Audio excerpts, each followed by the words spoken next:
All right, what's up, assholes? Finally got your Schwalbe Radial review.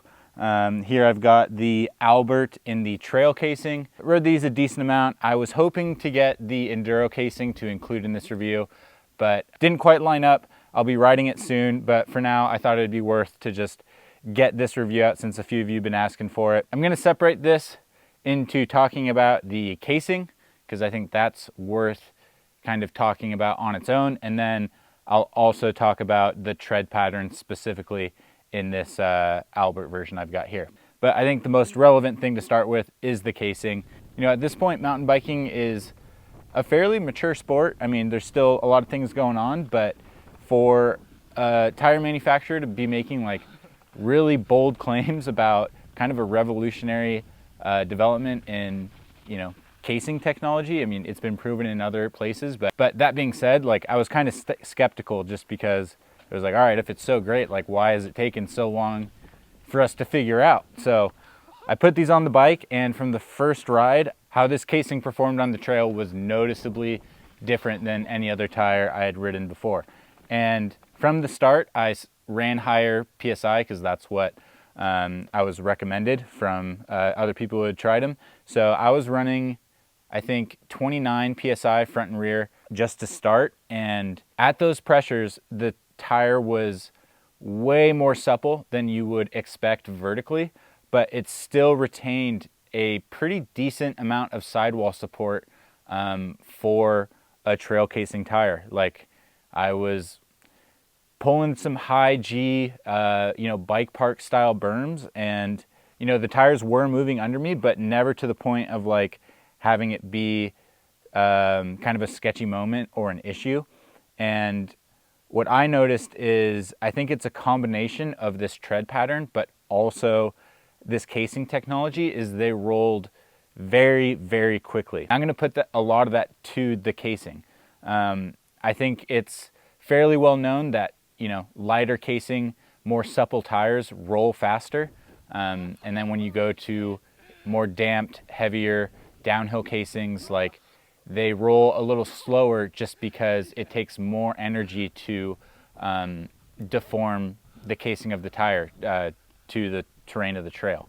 So even though the tire is deforming more at a given PSI, you know, you kind of compensate for that by running higher PSI, but the contact patch is supposed to be larger. That's a big part of the argument for this tire. And for the larger contact patch, you would think it would roll slower, but I think being that the casing is so vertically compliant, it kind of comes around and ends up resulting in a tire that rolls incredibly fast. That was like my first couple runs on the bike with this tire front and rear. That was my number one takeaway. And even at those higher PSIs, it's very supple. I was noticing less feedback from the trail because of the tires. And then yeah, the trail casing, like I wouldn't say it's like the most supportive, but I played around with my air pressure, and I really think 28, 29 PSI was a good spot, and, you know, maybe even going to like 30, 31 in the rear if you want more support. But I felt like the level of support from the casing was quite good for a trail casing tire. And for how supple it was vertically, it was way more supportive laterally than you would expect. So I think that's where this technology comes into play.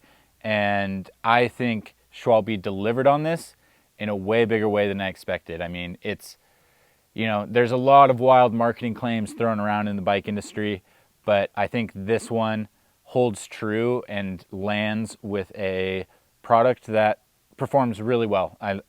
It's really nice when it's like performs as advertised. So I think it's something that's worth trying.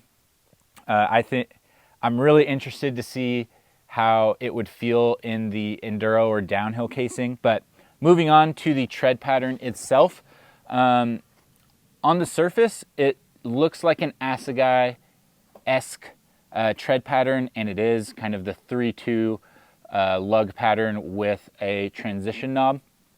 I think where this tire differs from a lot of others on the market, especially with this sort of tread pattern, is how rounded it is. I think it really comes down to how the corner knobs are profiled. And, you know, I don't want to sound too hypocritical. I've criticized other tires of being too square. Like the Continentals, I think, are very much on the square side of things. On the other hand, I would say this tire is on the rounder side of things. And if you compare it to an Assegai, which I conveniently have right here, this isn't on the rim. Even when it is on the rim, you know, you can have the natural curve of these center knobs, and then these corner knobs kind of interrupt that natural arc and, you know, sit above, or just the angle of them is like contrasts the natural arc of the center of the tire.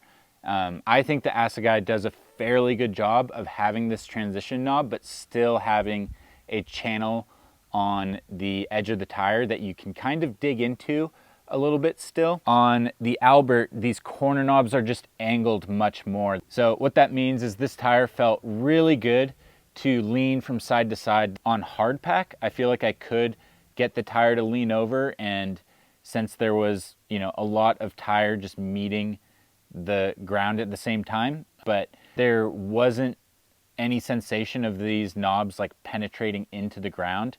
And I definitely got into a few situations where I wanted the corner knobs to bite, and it kind of just like washed away from me. Even the spacing of these corner knobs are fairly tight. Like, again, you can compare that to the Assegai, and they're bigger and more spaced out, which means each one has a bit more of an opportunity to dig in individually. Like I said before, this tire just seems to want to ride on top of the trail, and I think that works well for hard pack, but anything you're really wanting to dig in with, this tire is kind of going to have trouble penetrating that dirt. I think this could be like maybe more of a rear specific tire. I feel like it drifts around really nicely, is super predictable, and it rolls fast. So even though this is a Assegai-esque tread pattern, I would say it's definitely a less aggressive tread pattern. It's a less aggressive tire in general. Excellent grip in this transition zone, but once you start getting over into these like higher degree lean angle situations, it just doesn't have that locked in feeling. You know, I was able to ride some loose terrain on it. I took these set of tires onto a pretty epic snow ride, and, you know, I was able to handle it pretty well, but maybe wouldn't be my first choice for that if I were to do it again. But yeah, overall, on the much more rounded side of things for the profile of the tire, a lot of rubber on the ground, but it isn't going to give you kind of that locked in sensation. It's getting dark. Quality's probably going to shit, but that's my thoughts on the Schwalbe AlBerT Trail Radial Pro TLR Ultra Soft 2.5 inch tire. Yeah, these were in the Ultra Softs. That's the deal on the Schwalbe Radials. I'll be riding the downhill casings, or I'm not sure what they call the downhill casings, but the heavier casing tire in the Magic Mary tread pattern. I think that'll be interesting because I've been riding Magic Marys in the standard casing for a little bit now, so I'll be able to compare a kind of more apples to apples comparison from a heavy casing to a heavy casing Magic Mary, just in the Radial. Stay tuned for that. Thanks for watching, and I'll catch you guys in the next video.